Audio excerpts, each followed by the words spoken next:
Сәлем достар, айтоп арнасына қош келдіңіздер. Бүгін біз әлемдегі таңғаларлық 9 спорт түрі туралы айтатын боламыз. Біз футбол және баскетбол сияқты спортты қуана қараймыз. Сонымен қатар, жыл сайын өткізілетін бүкіл әлемнің бәсекелестері мен көрермендерін қызықтыратын таңғаларлық спорт түрлері бар. Бұл спорт түрлерінің кейбіреулері соншалықты ақылсыз, сіз олардың қалай танымал болғанына таң қаласыз. Достар, видеоға лайк қойып жазылуды ұмытпаңыздар.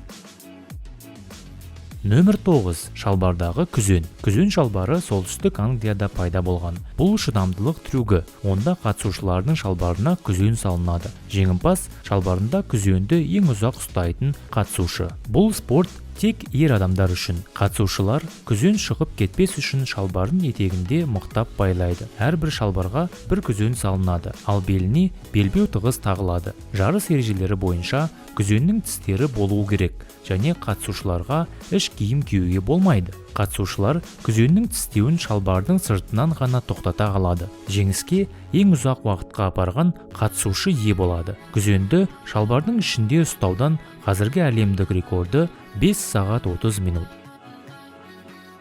Нөмір 8. Әйелді тасымалдау. Қарсыластар әйелін кедергілер арқылы алып жүреді, ал жеңімпаз бұл кедергілерді еш бұзусыз аяқтайтын жұп. Жолдың ұзындығы 250 метр. 2 құрғақ кедергі және 1 су кедергісі бар. Әйелдердің салмағы кемінде 50 келі болу керек. Тасымалдау әдісіне ешқандай шектеулер болмаса да, әйелі төңкеріліп, аяқтарын күйеуінің иығына қойып, қолдарын белінен ұстап тұрған эстондық тасымалдау әдісі ең танымал болып табылады. Қазіргі әлемдік рекорд 56 секунд.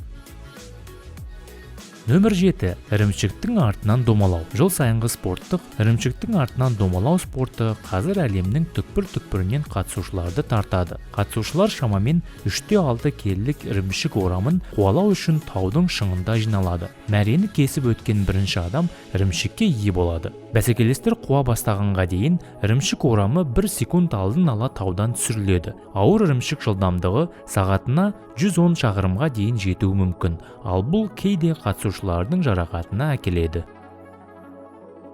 Нөмір 6. Батпақ су астында жүзу. Қатысушылар 55 метрлік қашықтықтың 2 жолынан өтуі керек. Неғұрлым байсалды спортшылар батпақтық триатлонды таңдай алады. Оған батпақты суда жүзу, тауда велосипедпен 19 шақырым жүру және 13 шақырым жүгіру кіреді. Батпақтағы сүңгуірдің қазіргі әлемдік рекорды 1 минут 19 секунд. Егер сіз осы жарысты жеңсеңіз, батпақтағы шошқа сияқты қуанасыз.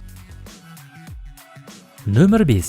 Бармақ күрестіру. Армрестлинг, яғни қол күрестіру сияқты. Бұл спортта қатысушылар аяғындағы бармақтарын күрестіреді. Ұйымдастырушылардың бұл спортты олимпиадалық ойындарға қосу туралы өтініші қабылданбағанына қарамастан, әлем чемпионаты жыл сайын өткізіліп тұрады. Қарсыластың аяғын өз жағына тартуға тырысады. Екі қолы жерге тегіс жатуы керек, ал жарысқа қатыспайтын аяқты ауаға көтеру керек. Жеңімпаз 3 раундтың нәтижесінде анықталады. Бұл таңғаларлық спортта сынған саусақ пен сіңірдің созылуы сирек емес. Достар, видеоға лайк қойып, арнаға жазылуды ұмытпаңыздар.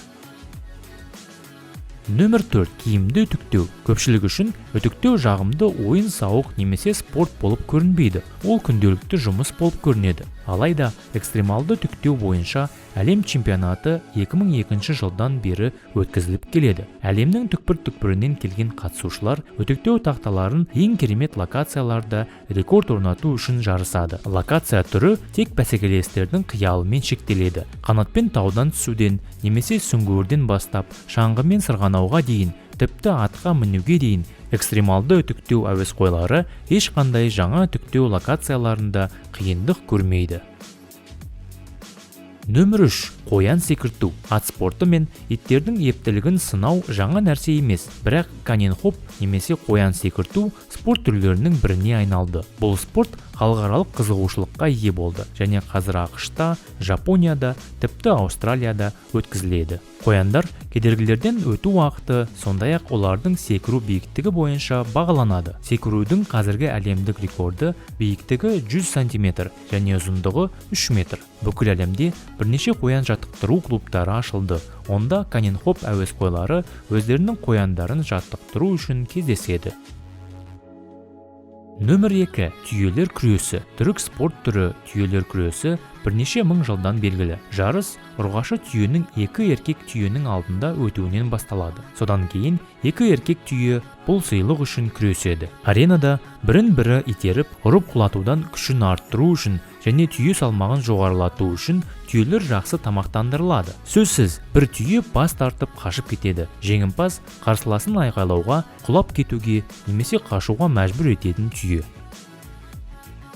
Нөмір 1. Түйеқұс жарысы. Түйеқұстар жарысы Африкада пайда болды және бірқатар Африка елдерінде қалыптасқан хобби болып табылады. Бұл ұшпайтын құстар жылқы сияқты жегіледі. Шабандоздар құстарға отырады. Түйеқұстар сағатына 69 шақырым жылдамдықпен жүгіреді. Шабандоздардың айтуынша, құстарды бақылау жылқыға қарағанда әлдеқайда қиын. Осымен болды. Достар, видеоға лайк қойып, жазылуды ұмытпаңыздар. Келесі видеода кездескенше.